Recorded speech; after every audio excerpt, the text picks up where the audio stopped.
10 Min con Jesús, América Latina. Señor mío y Dios mío, creo firmemente que estás aquí, que me ves, que me oyes. Te adoro con profunda reverencia. Te pido perdón de mis pecados y gracia para hacer con fruto este rato de oración. Madre mía Inmaculada, San José mi Padre y Señor, Ángel de mi guarda, intercedan por mí. Hace unos 3 años pude conocer las catacumbas de San Calixto en Roma. Se trata de un cementerio, probablemente el primer cementerio de Roma en los primeros siglos, y allí se hacía enterrar los primeros cristianos. Y para que se notara, para aquellos que visitaban esos lugares, estas catacumbas, que allí había cristianos, solían poner algún tipo de representación, algún símbolo, alguna imagen que hiciera ver a las personas que allí había un cristiano, que ese era también un lugar cristiano. Más adelante, con el paso de los años, allí se refugiarán los cristianos perseguidos, allí darán incluso ese homenaje, ese culto a esos primeros mártires o a los primeros santos. Y pues son unas catacumbas muy grandes y que llaman mucho la atención. Y entre las tantas cosas que llaman la atención, hay un fresco de un hombre, un pastor, por el modo como está vestido, que lleva una oveja en sus hombros. Y de ahí viene la idea, la imagen del buen pastor. Y esta idea no es una idea que se la inventaron los primeros cristianos, sino que simplemente pusieron en práctica, simplemente representaron lo que nos narra hoy San Juan en su Evangelio. Dice el evangelista: en aquel tiempo dijo Jesús: en verdad os digo, el que no entra por la puerta en el aprisco de las ovejas, sino que salta por otra parte, ese es ladrón y bandido. Y a continuación el Señor nos hace reflexionar sobre el buen pastor, aquel pastor que tiene preocupación por esas ovejas. Es más, en un momento dice: en verdad os digo, yo soy la puerta de las ovejas. Yo soy la puerta, quien entra por mí se salvará y podrá entrar y salir y encontrará pastos. De allí viene esa idea del buen pastor, que es Jesús. Ese fresco que está en esas catacumbas de San Calixto en Roma es una imagen, es una representación de Cristo. Por tanto, que los que están allí o el que está allí enterrado es un cristiano. Y esto nos hace ver cuánto nos quiere el Señor. Tú, Jesús, utilizas esa imagen de un pastor de aquellos años, como muy probablemente también en esos años, un pastor que cuida sus ovejas, que las lleva por buenos pastos, que si hay alguna que está herida, pues a lo mejor la carga, trata de curarla, va con sus perros ovejeros para que las protejan tal vez de algún animal, de un lobo que busca agarrar alguna presa, y que también está muy atento el perro ovejero. Pero sobre todo es el pastor, porque son suyas, y nosotros somos de Cristo. Y San Juan nos comenta, como siempre le gusta hacer, que mucha gente no entiende lo que Jesús les está diciendo en ese momento, esto de las ovejas, esto del pastor.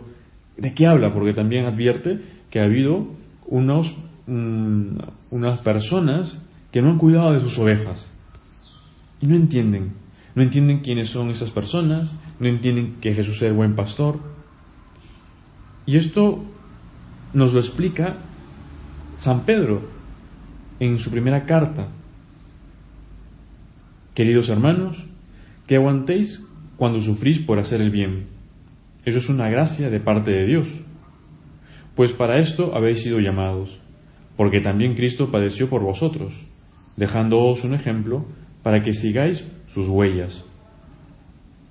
Él no cometió pecado, ni encontraron engaño en su boca. Y a continuación evoca el proceso de condena de Jesús. Y nos acordamos, porque aunque han pasado algunas semanas, debemos tener en nuestra mente, en nuestro corazón, esas imágenes de la pasión, muerte y resurrección. San José María decía que la pasión del Señor la debemos tener en la cabeza como una película. Y te pasará, como uno se acuerda de una película o tal vez de un libro, y sobre todo si le gusta mucho, si lo ha leído muchas veces, lo recuerda y dice: en esta escena pasó esto, y este personaje hizo esto, dijo esto. Más aún con la pasión del Señor, porque con su muerte, con su pasión, muerte y resurrección hemos sido salvados. Y San Pedro llama la atención sobre esto, porque dice que Jesús sufrió por nosotros, por hacer el bien. Y nosotros, sus discípulos, tus discípulos, Señor, no podemos hacer menos. Encontramos sufrimiento en nuestra vida, encontramos dificultades. Y el Señor, tú, Jesús, no te cansas de hacer el bien. Te vemos, como narra San Pedro, tú que no cometiste pecado, callas ante esas acusaciones, no devuelves los insultos. Él no devolvía el insulto cuando lo insultaban, dice San Pedro. Sufriendo, no prefería amenazas, sino que se entregaba al que juzga rectamente. Aunque en este caso pues vemos que Pilato se deja llevar por, sobre todo, lo que le podría pasar a él, las consecuencias políticas. Y no se da cuenta que tiene ahí, bueno, sí se da cuenta porque nos lo dice San Juan, pero sobre todo no le importa tener a un justo. Y Jesús sabe esto. Por eso le dice que aquel que te entregó a mí tiene mayor responsabilidad. Jesús calla, porque sabe el gran bien que vendrá de todo esto. Pues nosotros, cuando nos encontremos, y a lo mejor estamos en una situación de mal, de dificultad, alguien que nos ha ocasionado un daño, o tal vez un momento de enfermedad, las dificultades que ahora muchos estamos pasando, pues cuántas familias que ahora están pasando tantas dificultades económicas porque tal vez no hay trabajo, no hay modo de conseguir lo necesario para vivir como estábamos antes de esta pandemia, tantas preocupaciones que tenemos en nuestro corazón. ¿Qué va a pasar? Miremos a Cristo, dejemos que Él, como buen pastor, nos cargue sobre sus hombros y no pensemos que nos ha olvidado. No, el Señor no nos ha olvidado. ¿Cómo nos podría olvidar el Señor, Él, que ha muerto en la cruz? De ninguna manera. Y tengamos esa confianza, que no es una fe ciega, no, es confianza, que es tener fe. Es tener fe en aquel que no defrauda, es tener fe en el buen pastor. Y en ese sentido, pidámosle al Señor, te lo pedimos ahora, Jesús, tener esa docilidad como las ovejas, que se dejan llevar por el pastor, por donde les indica, porque les va a llevar a esas buenas praderas verdes, donde pueden encontrar buenos pastos, donde también pueden beber agua porque hay un riachuelo. Y esos son los sacramentos que tal vez ahora no podemos recibir.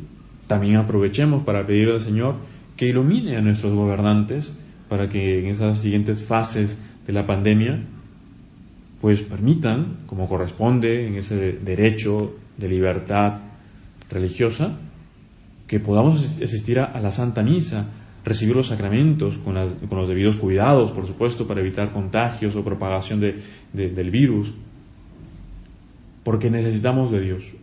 Y pidámosle ahora al Señor, te lo pedimos, Señor, ilumina a nuestros gobernantes, para que pronto podamos tomar de esos pastos, tomar de esa agua que salta para la vida eterna. Y por lo pronto te lo pedimos ahora por intercesión de nuestra Madre Santísima. Ayúdanos a ser dóciles y dejarnos llevar por ti, por tu palabra, por esas mociones del Espíritu Santo, y ser felices y vivir aquí ya en la tierra esa felicidad que algún día encontraremos en el cielo. Te doy gracias, Dios mío, por los buenos propósitos, afectos e inspiraciones que me has comunicado en esta meditación. Te pido ayuda para ponerlos por obra. Madre mía Inmaculada, San José mi Padre y Señor, Ángel de mi guarda, intercedan por mí.